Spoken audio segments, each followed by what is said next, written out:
Judicial commission విచారణ పూర్తవడంతో final report CM Revanth table దగ్గరకు వెళ్ళింది. 16 నెలలకు ఇరిగేషన్ కాళేశ్వరం కమిషన్ రిపోర్టు ప్రభుత్వం చేతికి వచ్చింది.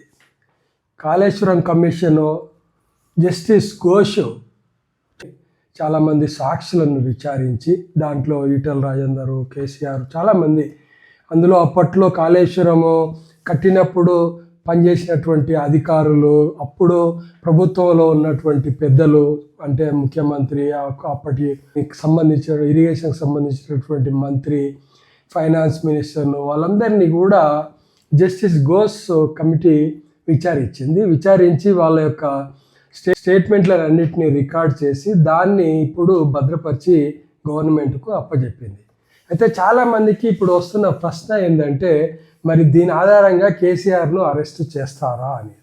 అది సాధ్యం కాకపోవచ్చు. ఎందుకంటే ఇప్పుడు ఈ జస్టిస్ కమిషన్ అనేది ఇది కేవలము ప్రభుత్వం నిర్ణయించినటువంటి కమిషన్ మాత్రమే. దీంట్లో కమిషన్ పాత్ర ఎంత ఉంటుందంటే, అది అందులో ఏమేమి జరిగినాయి, ఎవరు తప్పు చేశారు అనేది మాత్రమే నిర్ణయిస్తుంది.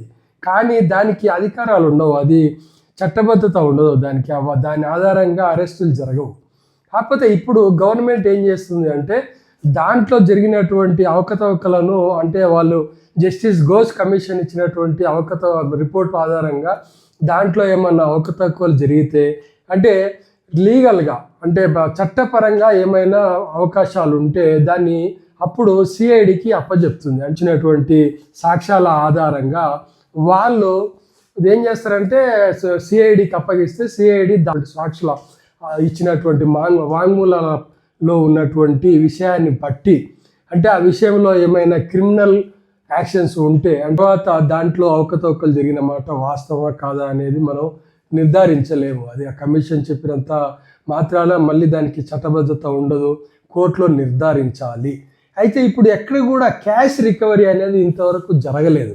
అవకతవకలు ఏ కేసులో అయినా సరే, నేను ముందు నుంచి చెప్తున్నట్లుగా ఏ కేసులో అయినా సరే దాంట్లో జరిగినటువంటి అవకతవకలు నిర్ధారించాలి అంటే క్యాష్ ఖచ్చితంగా రికవరీ ఉండాలి.